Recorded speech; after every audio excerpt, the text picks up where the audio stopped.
Terima kasih kami akan ibadah.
Selamat sore, shalom. Saya belum mendengar suara berkemenangan dalam Tuhan. Shalom. Ayo kita berikan tepuk tangan yang panjang buat Tuhan. Haleluya. Saya juga menyapa bagi yang Bapak Ibu yang masih ada di rumah di sudah streaming baik lewat Facebook maupun YouTube. Kami percaya dimanapun kita berada saat kita memuji menyembah Tuhan, nama Tuhan dipermuliakan. Amin. Baik. Sore hari ini kita akan bersama-sama. Saya mengajak kita semua yuk tundukkan kepala kita. Kita masuk dalam hadirat. Biarlah ibadah hari ini hanya untuk memuliakan nama Tuhan. Bapak mengucap syukur Tuhan. Sungguh hati kami limpah dengan syukur Bapa. Engkau sungguh baik buat kami Tuhan. Sore hari ini kami datang di hadirat tatamu yang kudus untuk rindu memuji, menyembah memuliakan nama-Mu Tuhan. Kami rindu beribadah dengan segenap hati kami Tuhan. Biarlah kiranya apa kami persembahkan semuanya untuk hormat kemuliaan bagi-Mu Bapa. Terima kasih Tuhan. Kami menyerahkan ibadah ini dari awal bulan hingga akhirnya hanya di dalam nama Tuhan Yesus. Kau menjamah kami. Kau menyapa setiap umat-Mu yang datang di hadirat tatamu Tuhan. Juga setiap mereka yang ada di rumah masing-masing yang mengikuti live streaming Tuhan juga menjawab. Terima kasih Bapa. Kami serahkan ibadah ini dalam nama Tuhan Yesus. Haleluya. Amin. Mari sekarang kita berikan tepuk tangan yang paling meriah buat Tuhan. Lebih meriah buat Tuhan. Haleluya. Sama-sama kita mendiamkan hati kita bagi Tuhan.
Mari kita berikan tepuk tangan kepada sorak-sorai buat Tuhan.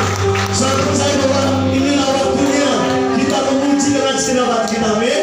Umat-umat kebenaran akan menyembah Dia di dalam roh dan kebenaran. Amin. Ada cita-cita selalu. Amin. Ayo berikan tepuk tangan kepada Dia.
Dia melompat menari seperti orang gila.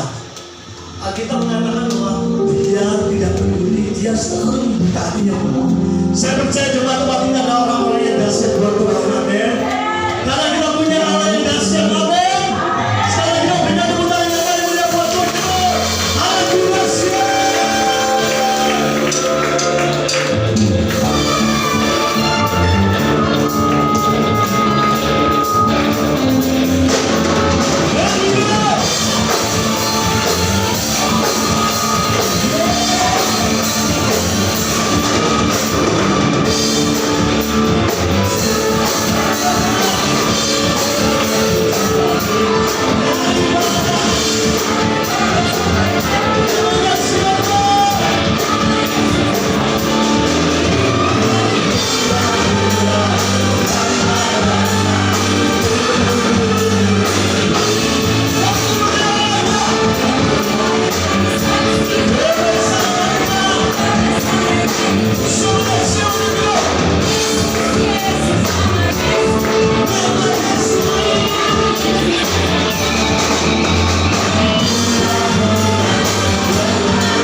bersukacita malam hari ini, amin. Saya percaya jemaat tempat ini jemaat yang diberkati Tuhan. Karena apapun keadaan kita hari-hari kita harus terus excited dengan Tuhan, amin. Jujur saya kedatangan tadi dengan badan yang sakit. Saya semalam habis kerokan saudara, sakit banget. Bibir saya pecah-pecah. Saya tadi ngomong sama istri saya mau datang sini ini rasanya badan kayak ini. Tapi itu nggak menghalangi saya untuk menyembah Tuhan. Amin. Kenapa? Karena saya sangat meyakini bahwa saya punya Tuhan yang dahsyat. Beberapa waktu yang lalu kami dikabari beberapa teman saya, 2 orang meninggal saudara. Meninggal, ada yang bilang kena COVID dan sebagainya. Yang membuat saya berpikir saat saya mendengar kabar itu bukan karena saya takut COVID-19. Saya cuma berpikir gini saudara. Saya bersyukur Tuhan masih memberi saya nafas, kesehatan. Yang tujuannya cuma satu yang Tuhan mau bagi kita, memuliakan nama Tuhan. Kalau saudara diberi kesehatan, diberi kekuatan, kebaikan Tuhan, tapi saudara nggak mau memuliakan Tuhan, buat apa? Amin. Ini saya mengucap syukur buat Tuhan karena Tuhan masih berikan saya nafas. Teman saya umurnya sekitar 48, ada yang 42 meninggal kemarin, minggu yang lalu. Hari ini Tuhan masih berikan saya kekuatan.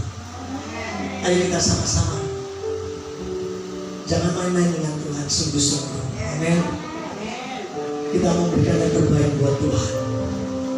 Sambil persembahan dijalankan, kita akan membuka hati kita buat firman Tuhan. Kita akan memberikan persembahan kolektor pertama untuk kerja Tuhan tempat ini. Sambil kita menaikkan pujian, kita mau datang pada Tuhan dengan lebih sungguh lagi. Petugas kolektor bisa berjalan. Kami datang kepada-Mu ya Tuhan. Terima kasih buat segala kebaikan, segala pertolongan-Mu Tuhan.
kebaikan-Mu Tuhan. Kami ada karena Engkau ada. Kami kuat karena Engkau ada. Tuhan Yesus, urapi setiap kami. Urapi hamba-Mu Tuhan. Berkati para jemaat yang ada di sini Tuhan. Tuhan Yesus, hadirlah di setiap hati kami. Lingkupi kami Tuhan. Kuasai kami dengan roh. Bapa di dalam surga, ini hamba-Mu. Biarlah bibir-bibir hamba-Mu yang menyampaikan firman-Mu saja, sehingga firman-Mu menjadi berkat buat semua kami yang ada di tempat ini. Dalam nama Tuhan Yesus kami berdoa dan mengucap syukur. Haleluya, amin. Terima kasih, puji-pujiannya sangat bagus dan penuh semangat.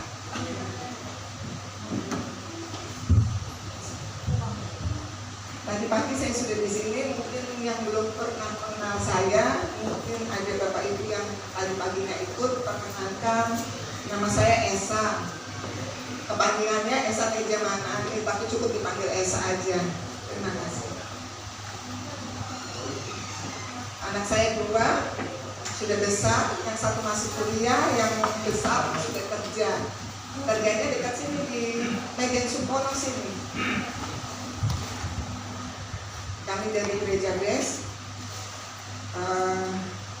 kami ingin menyampaikan firman. Kita bertepatan masih ada hari Paskah ya. Mungkin, bukan mungkin ya, harusnya kita ingat terus ya, bagaimana perjuangan Tuhan Yesus itu, bagaimana pengorbanan Tuhan Yesus itu melekat di pikiran kita semua, di pikiran hati kita semua, sehingga menjadikan semangat buat kita. Tanpa Tuhan Yesus kita nggak bisa apa-apa. Tanpa Tuhan Yesus kita mungkin masih jadi hamba dosa ya. Nah, apa yang menjadi keteladanan, apa yang menjadi sikap dari Tuhan Yesus itu patut kita teladani. Sekarang mari kita membaca di dalam Yohanes 19 ayat 25 sampai dengan 30. Yohanes 19 ayat 25 sampai 30.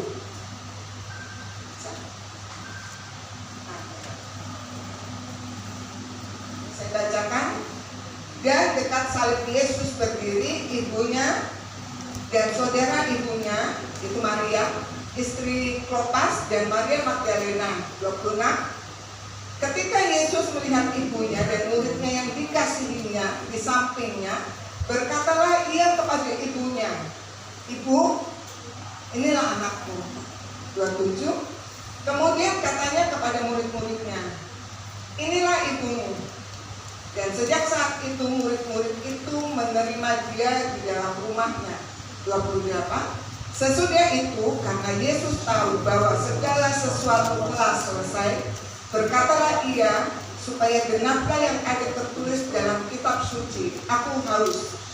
29. Di situ ada suatu bekas penuh anggur asam, maka mereka mencucukkan bunga karang yang telah dicelupkan dalam anggur asam pada sebatang hisop, lalu mengunjukkannya ke mulut Yesus. 30. Sesudah Yesus meminum anggur asam itu, berkatalah ia, "Sudah selesai." Lalu ia menundukkan kepalanya dan menyerahkan nyawanya. Amin. Kita patut menteladani apa yang Tuhan Yesus lakukan. Yang pertama itu adalah tanggung jawab. Saya ada 3 poin, yaitu 3T. Tanggung jawab terhadap keluarga. Di ayat 25 sampai 27 bisa diulangi lagi. 25. Dan dekat salib Yesus berdiri ibunya dan saudara ibunya, Maria istri Klopas dan Maria Magdalena. 3 ibu ini, Ibu Maria, terus kemudian saudara ibunya yaitu Maria juga, sama istri Klopas dan Maria Magdalena. Jadi ada 3 Maria di sini. Ya, Maria. Jadi kebetulan nama baptis saya juga dulu Maria. Ya, jadi di sini kita tahu bahwa saat itu Tuhan Yesus sudah mendekati, sudah mau disalib. Saya tidak yakin, saya tidak tahu apakah pada saat itu sudah pakunya tertancap atau belum, tapi yang pasti sudah memikul kayu salib tersebut. Dan pada saat di Golgotanya, di Golgotanya, dia bertemu dengan ibunya. Kita tahu bahwa ibunya itu selalu mengikuti Yesus dimanapun Yesus berada. Dan sampai pada hari penderitaan Yesus pun, di sini dikatakan di ayat 25, ibu ini anakmu. Jadi itu menandakan bahwa dia itu masih ingat sama ibunya, walaupun dia dalam kondisi menderita, walaupun dalam kondisi luka-luka, walaupun dalam kondisi yang mungkin saya nggak bisa membayangkan. Saya sendiri kalau seperti itu saya mungkin nggak bisa, pasti nggak bisa membayangkan gimana caranya orang yang sudah penuh luka-luka tapi masih mengingat ibunya.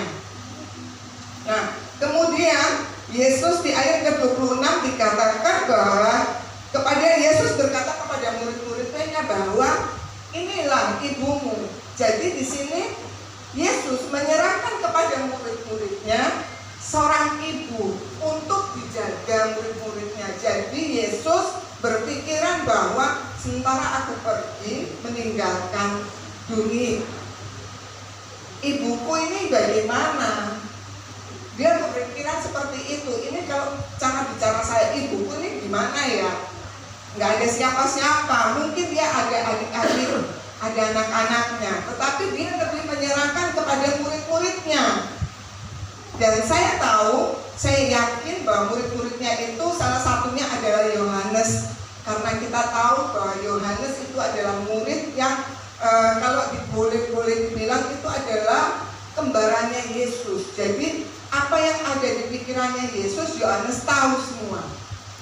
Dan Yohanes itu adalah murid yang terdekat dengan Yesus. Dan itu merupakan satu bahwa Yohanes diberikan satu tanggung jawab untuk menjaga ibu Yesus. Dan kita tahu juga sejarah mengatakan bahwa sampai Yohanes diungsikan di Pulau Patmos, dia pun masih memelihara, mempunyai tanggung jawab terhadap ibu Yesus. Sampai ibu Yesus itu meninggal diangkat ke surga karena tidak ada kuburnya. Jadi ini adalah bentuk tanggung jawab. Yesus memberikan teladan kepada kita bahwa kita harus bertanggung jawab terhadap keluarga. Keluarga itu siapa aja? Mungkin saya harus bertanggung jawab terhadap kedua anak saya. Tanggung jawab yang saya lakukan itu bukan hanya sekedar bahasa Ibrani-nya makanan, enggak. Tapi bukan hanya sekedar kita cari makan, sekedar cari makan, kemudian ini makan sudah, tanggung jawab selesai. Enggak. Tanggung jawab bukan dari orang tua saya misalnya, kamu sekolah, setelah itu lulus sudah, tanggung jawabku selesai. Enggak. Tanggung jawab seorang ibu, orang tua kepada anaknya bukan hanya sekedar makan, bukan hanya sekedar menyekolahkan, memberikan pendidikan, tetapi yang lebih utama adalah tanggung jawab kita sebagai orang tua itu bagaimana caranya membawa anak-anak kita kepada Tuhan Yesus dan menyerahkannya kepada Tuhan Yesus supaya bisa sama-sama melayani kita melayani Tuhan selama sisa hidup kita. Tanggung jawab itu ada banyak di dalam firman Tuhan. Tanggung jawab keluarga, ada begitu banyak firman Tuhan yang mengatakan bahwa tanggung jawab orang tua ini, tanggung jawab anak ini. Ya. Jadi yang orang tua, Bapak Ibu, kita para orang tua haruslah kita bertanggung jawab terhadap anak-anak sampai kita membawa dia kepada Tuhan Yesus, sampai kita meninggal. Saya pun kalau sampai meninggal baru selesai tanggung jawab saya sebagai orang tua. Tapi selama saya hidup, saya harus bertanggung jawab terhadap anak-anak saya. Kemudian contoh ya, di Titus 2 ayat 1 sampai 3. Titus 2 bisa.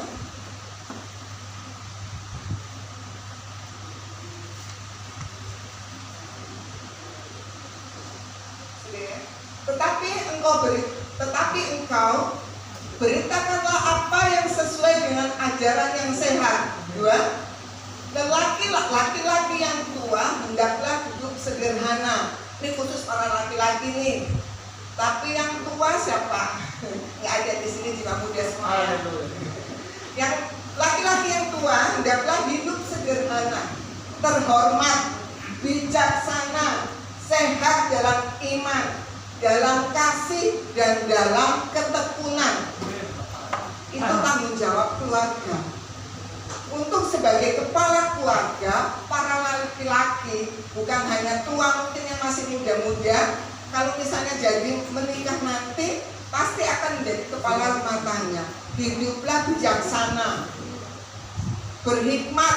Bijak itu kalau boleh dikatakan bukan bijak itu sesuatu yang mempunyai karisma, mampu mendidik anak-anaknya dengan sebaik-baiknya, bukan mendidik anaknya di dalam otoriter, enggak, bukan dalam kekerasan, tidak, tetapi dengan penuh bijak, kemudian sehat dalam iman. Kalau laki-laki, orang tua, papa-papa, atau anak-anak muda laki-laki, kalau sehat imannya, pasti untuk mendidik anak-anak nanti pasti sehat juga. Tapi kalau nggak sehat imannya, pasti cacat. Maksudnya dalam arti cacat itu tidak terurus, tidak seperti kalau kita orang-orang pilihan, kalau kita yang mengenal firman Tuhan. Ya. Dan kemudian hidup sederhana, maksudnya hidup sederhana itu adalah dalam kondisi apapun. Ya, kondisi kita nanti kalau tinggi dalam kondisi yang kaya raya dan luar biasa, hiduplah tetap sederhana, penuh karisma. Itu semuanya mencampur dan penuh kasih. Nah, itu kalau untuk laki-laki. Kemudian yang di ayat ketiga, demikian juga perempuan-perempuan tua. Nah, ini khususnya untuk saya juga tua. Hendaklah mereka hidup sebagai orang-orang beribadah. Jangan memfitnah, jangan menjadi hamba anggur, tetapi cakap mengajarkan hal-hal yang baik. Kalau kita perempuan-perempuan itu biasanya laki-laki bicaranya cuma 1000 kata, perempuan sudah 5000 kata. Lihat ya, saya pun ya. Nah, tapi yang di sini adalah bolehlah 5000 kata kita bolehlah bicara, tapi ingat, jangan yang terucap itu adalah kutuk, jangan memfitnah, karena fitnah itu orang yang paling tidak disukai. Ya, kemudian jangan menjadi hamba anggur. Hamba anggur maksudnya di sini adalah yang memabukkan, yang suka dugem, sampai di sini yang suka dugem. Tidak ada ya, tidak ada di sini. Di sini semua baik. Gak ada, jangan sampai yang dugem. Karena apa? Karena perempuan itu adalah yang doa. Banyak di gereja-gereja lain kalau doa itu lebih banyak perempuannya. Yang bagian wajib berdoa itu biasanya perempuan yang lebih banyak. Karena apa? Karena dia memang adalah diciptakan untuk sebagai penolong. Jadi kalau kita diciptakan yang perempuan ini sebagai penolong, masakan kita harus dugem, masakan kita harus memfitnah, suka gosip dan lain sebagainya. Enggak. Ya, karena kita dibuat sebagai wanita penolong, makanya kita harus cakap, lebih cakap untuk mengajarkan anak-anak. Karena biasanya kalau anak-anak, orang tua laki-laki, papi saya pun udah bagianmu anak-anak untuk mengajarkan mata pelajaran itu bagian ibu biasanya gitu, bagian mami saya. Jadi kalau anaknya bodoh, ya mami saya kena damprat, kena marah sama papi saya karena apa, dipikir nggak benar untuk mengajarkan sesuatu hal. Nah, makanya dikatakan perempuan itu adalah yang doa. Penolong, bukan perongrong ya, penolong. Nah, kemudian Lukas 22 ayat 27. Ini kita bicara tentang tanggung jawab keluarga. Lukas 22 ayat 27. Ya. Sebab siapakah yang lebih besar, yang duduk makan atau yang melayani? Bukankah dia yang duduk makan? Tetapi aku ada di tengah-tengah kamu. Lukas 2. Maaf, salah. Ya, betul. Terima kasih. Ia datang ke bait Allah oleh Roh Kudus ketika Yesus anak itu dibawa masuk oleh orang tuanya untuk melakukan kepadanya apa yang ditentukan hukum Taurat. Jadi di sini kita lihat bahwa Maria dan Yusuf, kalau anak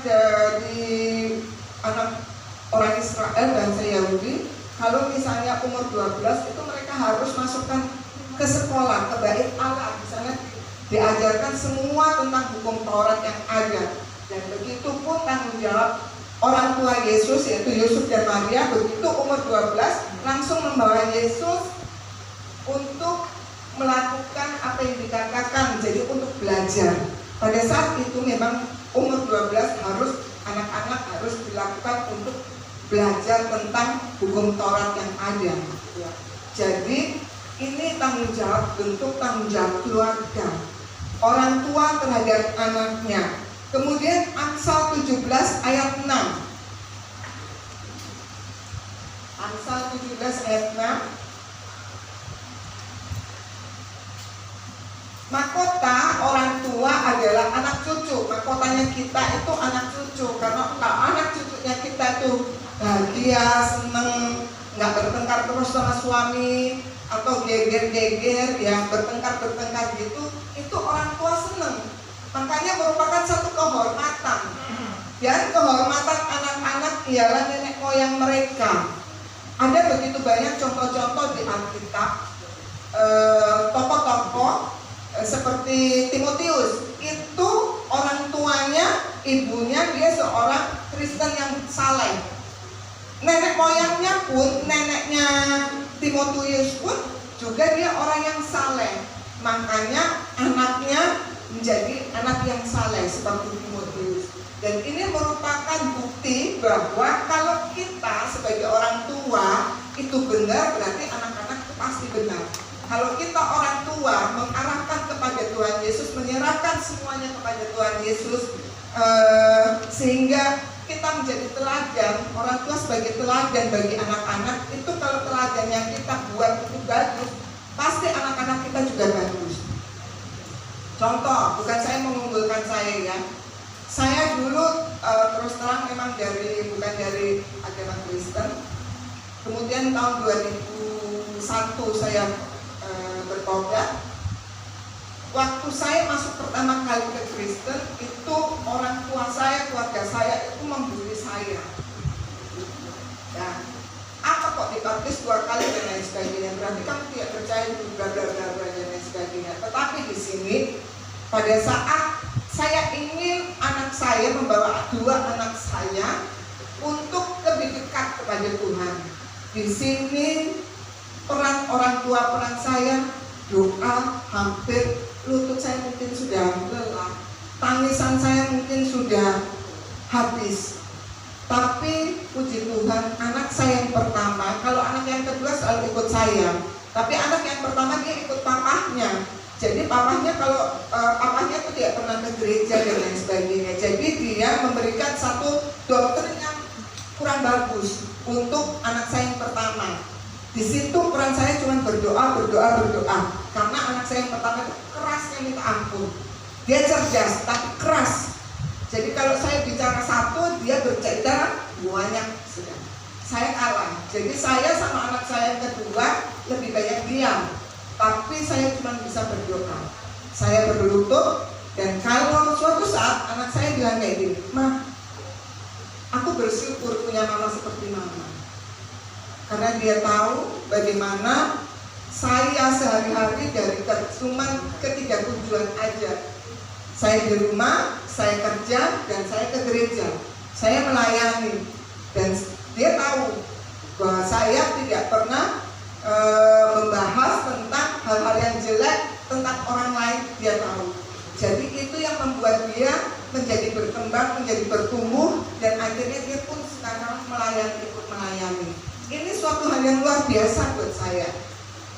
Dan perubahan karakter pun 180 derajat berubah. Kalau saya tegur, dia hanya bilang, iya maaf, cuma itu. Dan ini sungguh-sungguh hal luar biasa. Itu anugerah yang terbesar yang Tuhan kasih untuk saya, untuk keluarga saya. Nah, kemudian ada tanggung jawab juga dari bukan orang tua aja, tapi anak-anak. Anak-anak juga bertanggung jawab terhadap keluarganya.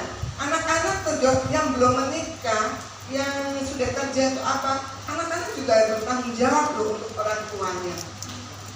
Saya punya satu waktu saya tinggal di Malang, saya ada satu contoh. Saya tuh ngelihat ada seorang ibu tuh waktu di Malang suka cabut rumput di pinggir jalan.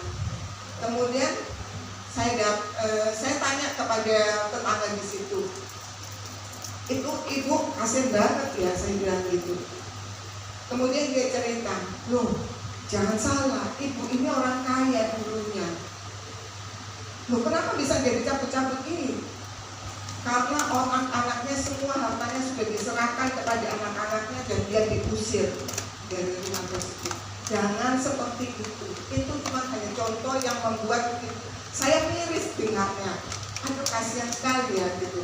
Nah, ini ada satu bukti bahwa inilah manusia pada umumnya sekarang ini. Ada begitu banyak di sidang di PM Pengadilan Negeri, anak menggugat orang tuanya banyak sekali. Jadi tanggung jawab anak itu juga ada. Tanggung jawab bukan hanya termasuk dirinya, tapi dia tanggung jawab terhadap keluarga, terhadap orang tuanya. Ada begitu banyak firman di sini tentang bagaimana kewajiban dan tanggung jawab anak-anak. Coba kita lihat di dalam Amsal 4 ayat 1 sampai 3. Nah, dengarkanlah hai anak-anak, didikkan seorang ayah, dan perhatikanlah supaya engkau beroleh pengertian. 2. Karena aku berikan ilmu yang baik kepadamu, janganlah meninggalkan petunjukku. 3. Karena ketika aku masih tinggal di rumah ayahku sebagai anak lemah dan sebagai anak tunggal bagi ibuku. Di sini Amsal ini ditulis oleh Salomo. Memang dia pada saat dia menjadi raja dia hanya minta hikmat. Makanya Amsal ini terkenal sebagai kitab hikmat. Ya, kitab hikmat gitu. Jadi di sini dikatakan, balik lagi ke ayat 1 bisa. Dengarkanlah hai anak-anak, didikkan seorang ayah. Ini tanggung jawab seorang anak.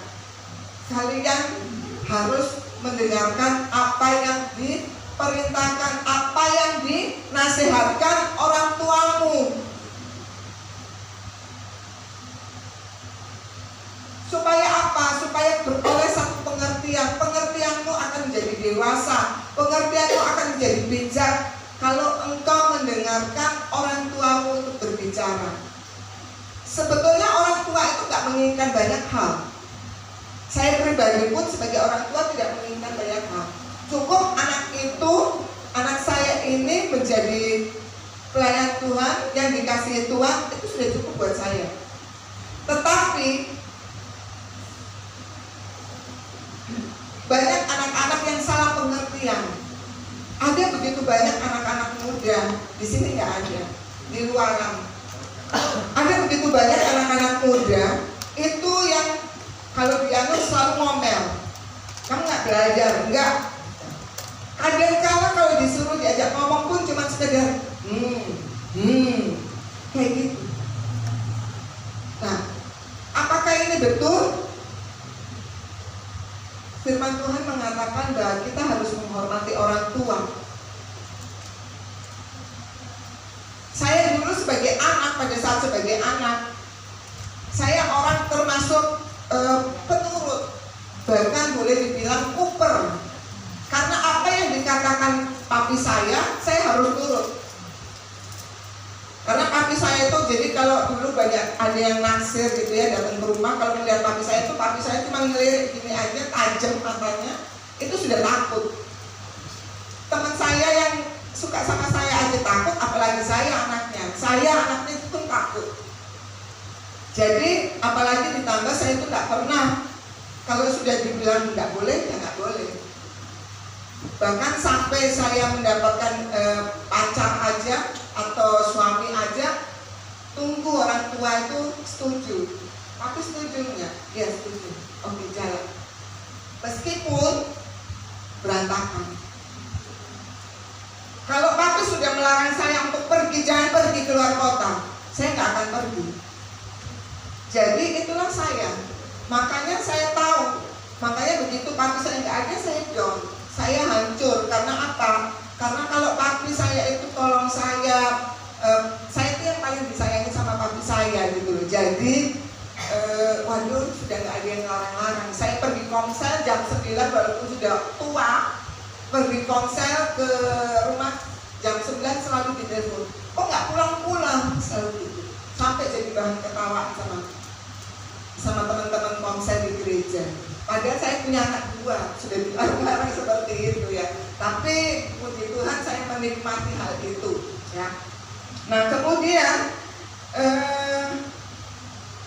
oke, sudah. Kemudian Imamat 19 ayat 32.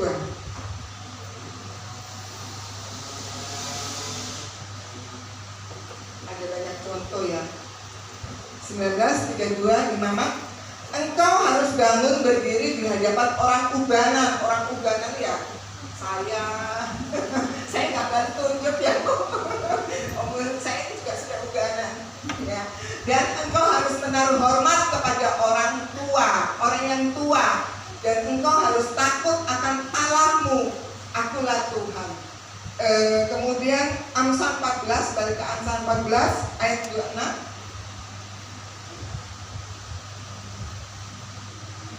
Amsal 14 ayat 26. Dalam takut akan Tuhan ada ketentraman yang besar, bahkan ada perlindungan bagi anak-anak. Ingat, anak-anak kita semua ini anak-anak Tuhan. Kalau kita takut akan Tuhan, kalau kita mengikuti apa yang diajarkan oleh firman Tuhan, maka ketentraman itu ada di setiap kita. Saya pun juga ada mengalami hal itu. Bahkan perlindungan itu senantiasa ada buat kita. Ini bukan untuk anak-anaknya, maksudnya ya saya, Bapak Ibu Saudara kalian, ini kita semua anak-anak Tuhan. Jadi ada perlindungan kalau kita takut. Kalau kita menerapkan tanggung jawab kita sebagai orang tua, ya lakukan tanggung jawabmu sebagai orang tua. Tapi kalau tanggung jawab kita kalau kita sebagai anak, lakukan tanggung jawabmu sebagai anak. Apa? Takutlah akan Tuhan. Dan ketentraman yang kita rasakan itu ada. Perlindungan dari Tuhan pasti ada, karena ini adalah janji Tuhan. Yang pertama, yang patut dicontoh, diteladani oleh dari pribadi Yesus adalah tanggung jawab terhadap keluarga. Yang kedua adalah tanggung jawab terhadap diri sendiri. Di ayat Yohanes tadi, balik ke Yohanes 19 ayat 28 sampai 29. Yohanes 19 ayat 28 sampai 29. Nah, sesudah itu karena Yesus tahu bahwa segala sesuatu telah selesai, berkatalah ia supaya genaplah yang ada tertulis dalam kitab suci. Aku haus. 29. Di situ ada suatu bekas penuh anggur asam. Maka mereka mencucukkan bunga karang yang telah dicelupkan dalam anggur asam pada sebatang hisop, lalu mengunjukkannya ke mulut Yesus. Balik ke 28. Dikatakan di sini, Yesus berkata, aku haus. Kondisi pada saat itu memang Yesus haus. Yesus haus, ada sesuatu hal dan supaya genaplah ada yang tertulis dalam kitab suci. Ini supaya genap apa yang dilakukan Tuhan Yesus. Seperti kitab suci dikatakan di dalam Mazmur 29 ayat 22. Mazmur 69 ayat 22.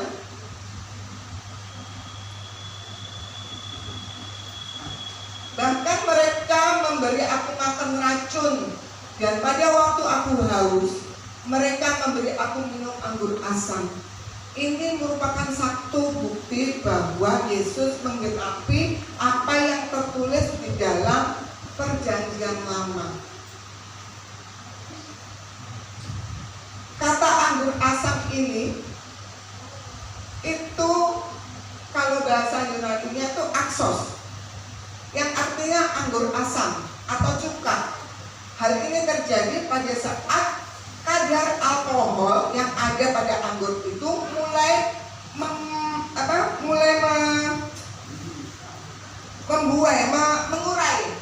mengurai sehingga menjadi asam asetat atau cuka. Saya tak bisa membayangkan, saya pribadi tak bisa membayangkan kenapa ini terjadi. Karena kalau kita alkohol sedikit ya, kalau kita luka kena alkohol itu aja sudah perih. Apalagi ini asam, anggur asam, cuka. Saya percaya waktu itu daerah bibir semua sini luka-luka semua, Yesus semua mukanya pun luka, bibirnya pun luka. Jadi begitu pada saat menghisap anggur asam itu, waduh luar biasa. Saya sendiri tidak bisa membayangkan. Pasti semua kalau masuk ke dalam tubuh pasti akan hancur semua. Dan itu yang membuatkan Yesus meninggal. Jadi begitu parahnya, begitu anggur asam ini begitu menakutkannya buat saya. Saya nggak bisa berpikir apapun waktu saya membaca ini. Waduh, hati saya seperti miris, perih melihatnya. Apalagi kalau kita luka sedikit aja kita sudah perihnya minta ampun, apalagi itu sekutu-kutu dan lain sebagainya. Di sini membuktikan bahwa Yesus itu bertanggung jawab atas dirinya sendiri. Apa yang diperintahkan Bapanya di surga, dia laksanakan. Apa yang dikehendaki Bapanya di surga, dia kerjakan. Meskipun itu membuat hatinya sedih, membuat luka semuanya. Saya nggak bisa membayangkan, dan itu membuat dia menghilangkan segala rasanya. Pengabdian dan tanggung jawab Yesus terhadap dirinya sungguh luar biasa. Kata bertanggung jawab tadi itu sebetulnya adalah